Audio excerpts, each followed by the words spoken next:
Here's one of those facts about people from Maine most folks probably do not know. One of the world's most renowned rat experts is a man who grew up in North Berwick and a Noble High School grad. Professor Stephen Belmayne lives in England now, but was recently back in Maine on vacation and talking rats with our Steve Minnick.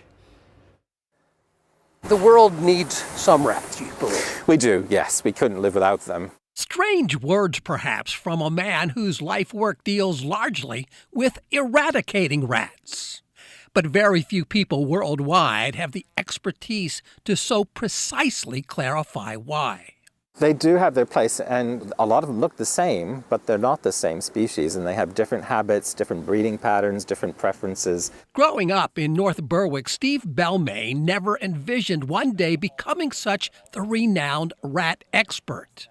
After graduating from the University of Vermont, he moved to England, eventually joining the National Resources Council. A chance assignment to a rat-infested region of Mozambique opened his eyes.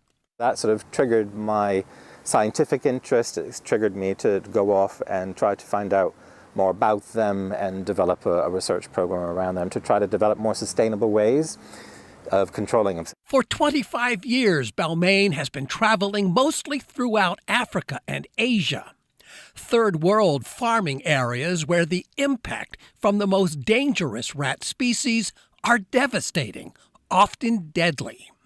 Working with farmers, even entire communities, he's introducing what he calls ecologically based management, more effective, much safer, he touts, than poison. We want to try to get away with that and develop things that are more sustainable, they're more natural, they don't cause harm to the environment and other animals, but also to the people who are using these things.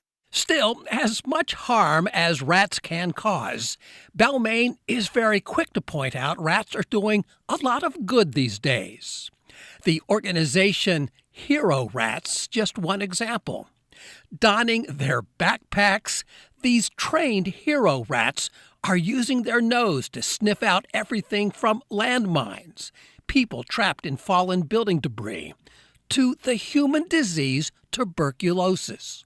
Once you get them trained, they're remarkably able to smell these things, and of course they're intelligent enough to really almost enjoy it. You know, some of them are really quite motivated and love to work. When it comes to rats, Belmayne is Europe's go-to guy for the interview. Hi, it's great to be here. His resume includes a long list of newspaper articles, TV and radio shows.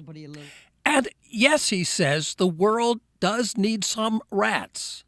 But in all too many parts of the world, they have to go. And I hope that is one thing that I can raise the awareness of the problems that people have in the developing world with rats, but also coming up with better solutions.